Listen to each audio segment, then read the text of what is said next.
GHMC ఏదైతే corporators ఉన్నారో వాళ్ళ పదవి కాలం అయిపోయి ఫిబ్రవరి నుంచి దాదాపు 6-7 నెలలు అయిపోయింది. ఇప్పటి వరకు కూడా ఎలక్షన్ పెట్టలేదు. అంటే కాంగ్రెస్ గవర్నమెంట్ ఏమైనా భయపడుతుంది అనుకోవచ్చా, లేకపోతే ఎట్లా? కంపల్సరీ భయపడుతుందండి కాంగ్రెస్ ప్రభుత్వం. ఎందుకంటే ప్రజల్లో వ్యతిరేకత స్టార్ట్ అయింది ఆల్రెడీ.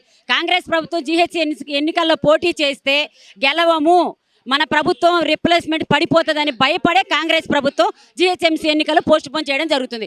ఎందుకంటే జిహెచ్ఎంసీ ఎన్నికల్లో పోటీ చేయడం ఎందుకు ఆగుతుందంటే ఆల్రెడీ ఇప్పుడు ప్రజల్లో వ్యతిరేకత స్టార్ట్ అయింది. కాంగ్రెస్ ప్రభుత్వం ఎక్కడ చూసినా Congress down down, Congress down down అనే వ్యతిరేకత స్టార్ట్ అయింది. ఎందుకంటే 6 నెలలు అయిపోయింది కాంగ్రెస్ ప్రభుత్వం కార్యకర్తలు దిగిపోయి. ఎక్కడ చెత్త పేరుకుపోయింది అక్కడే ఉంది కాలనీలలో సమస్యలు.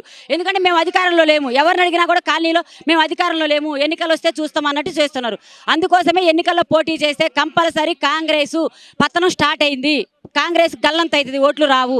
అందుకనే భయపడే ఎన్నికలు పోస్ట్ పోవడం చేయడం జరుగుతుంది. రేవంత్ రెడ్డి మాట్లాడుతూ మా ప్రభుత్వం వచ్చిన 6-7 నెలల్లోనే ఎంపీ ఎలక్షన్స్ వచ్చినాయి, మా ప్రభుత్వం పనితీరు వల్లనే మేము దాదాపు 8 ఎంపీలను గెలిచినాం, 7 ఎంపీలను గెలిచినాం అని చెప్పేసి ఆయన గర్వంగా చెప్తున్నారు. అప్పుడు రావడం కాదు, ఇప్పుడు చేయమనండి. ఇప్పుడు కార్పొరేట్ ఎన్నికల్లో పోటీ చేయమనండి దమ్ముంటే. అప్పుడు ఎందుకంటే వ్యతిరేకత స్టార్ట్ కాలేదు. ఎందుకంటే గత ప్రభుత్వం వచ్చి 6 నెలలే కాబట్టి అప్పుడు జనాలకు ఏం చేసింది లేదు కదా. ఇప్పుడు హైడ్రా పెట్టి జనాలకు అన్యాయం చేసిండు. డబుల్ బెడ్రూమ్ ఇస్తానని ఏ ప్రభుత్వంలోనైనా నిరుపేదల దగ్గర నుంచి రూపాయి వసూలు చేసినట్టుందే? ఏ ప్రభుత్వంలో కూడా లేదు. ఈ ప్రభుత్వంలో 10,000 డిపాజిట్ చేయండి, మళ్ళీ 5,90,000 కట్టండి, 6 లక్షలు కడితే మేము డబుల్ బెడ్రూమ్ ఇస్తామంటారు. ఏ ప్రభుత్వంలో ఉన్నా 6 లక్షలు కట్టింది దాఖలాలు ఉన్నాయా?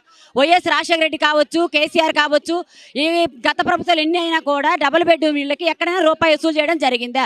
ఈ ప్రభుత్వంలో ఎందుకు 6 లక్షలు కట్టే వాళ్ళు ఉంటే నిరుపేదలు ఎందుకు అవుతారు? 6 లక్షలు కడితే వాళ్ళే కట్టుకోలేరా ఇల్లు? నువ్వు కట్టించేదేంది డబుల్ బెడ్రూమ్ ఇల్లు?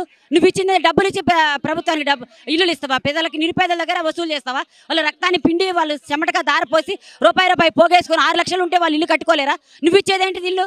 గవర్నమెంట్ ప్రభుత్వం అంటే ఫ్రీగా ఇచ్చేదాన్ని గవర్నమెంట్ డబుల్ బెడ్రూమ్ ఇల్లు. వాళ్ళు మాట్లాడుకుంటూ చాలా విలువైన జాగాని ఇస్తున్నాము, జాగాని ఫ్రీగా ఇస్తున్నాం కానీ ఇల్లుని మాత్రం వాళ్ళ డబ్బులతోనే కడతాం అన్నట్టు వాళ్ళు మాట్లాడుతారు. విలువైన జాగా అంటే ఎక్కడండి విలువైన జాగా అంటే? ఎక్కడ సిటీ ఇక్కడ ఉంటే ఎక్కడో ఊరికి ఉత్తరాన ఉన్న శ్మశానాల దగ్గర కట్టించేదాన్ని విలువైన జాగా అంటారా? సిటీ నడిబోట్లో ఇచ్చిండు కేసీఆర్ వనస్థలీపురంలో, అక్కడ కూడా రూపాయి వసూలు చేయలేదు. చెంచల్గూడ దగ్గర ఇచ్చిండు సిటీ నడిబోట్లో, అక్కడ కూడా కేసీఆర్ ప్రభుత్వం రూపాయి వసూలు చేయలేదు. డబుల్ బెడ్రూమ్ ఇల్లు ఇచ్చాడు ఫ్రీగా. అంతకన్నా విలువైన జాగా నువ్వు ఎక్కడిస్తున్నావు చెప్పండి? అంతకన్నా విలువైన జాగా నువ్వు ఎక్కడిస్తున్నావు? 6 లక్షలు వసూలు చేసి నువ్వు వెనకేసుకోవడానికి తప్ప నిరుపేదల దగ్గర వసూలు చేసి హైడ్రా అన్నావు. హైడ్రా మా ఇల్లు మొత్తం ఉన్న ఇల్లు కట్టుకున్న ఇల్లు పాలగొట్టి ఇప్పుడు కొత్త ఇల్లు ఇస్తానంటున్నావు. దానికి కూడా 6 లక్షలు డబ్బులు కట్టమంటున్నావు. ఎక్కడ తెచ్చి కట్టాలి నిరుపేదలు? ఫైనల్ గా ఏం చెప్తారు టీఆర్ఎస్ పార్టీ తరఫున ఈ ఆటో ఇష్యూ మీద ఏం చెప్తారు? అసలు టీఆర్ఎస్ పార్టీ తరపున మేము ఆటో ఇష్యూ వాళ్ళ తరపున వాళ్ళ మద్దతు ఇవ్వడం జరిగింది. కవితక్క ఏ పని చేసినా హైలైటే చేస్తుంది. అక్క ప్రతిపక్షాలను పడగొట్టాలి, మన ప్రభుత్వం రావాలి, ఏదైతే నిరుపేదలకి అన్యాయం జరుగుతుందో సపండ వర్గాలకి వాళ్ళందరి పక్షాన్ని నేనుంటా, వాళ్ళకి ఎక్కడ అన్యాయం జరిగితే అక్కడ నేనుంటా అని కవితక్క ప్రతి చిన్న విషయం గురించి పోరాటం జరుగుతుంది, ప్రతి చిన్న విషయం గురించి స్పందించడం జరుగుతుంది. అలాగే ఇవాళ ఆటో యూనియన్ వాళ్ళకు కూడా న్యాయం చేయడానికే కవితక్క ఈ ధర్నా ప్రోగ్రాం నిర్వహించడం జరిగింది.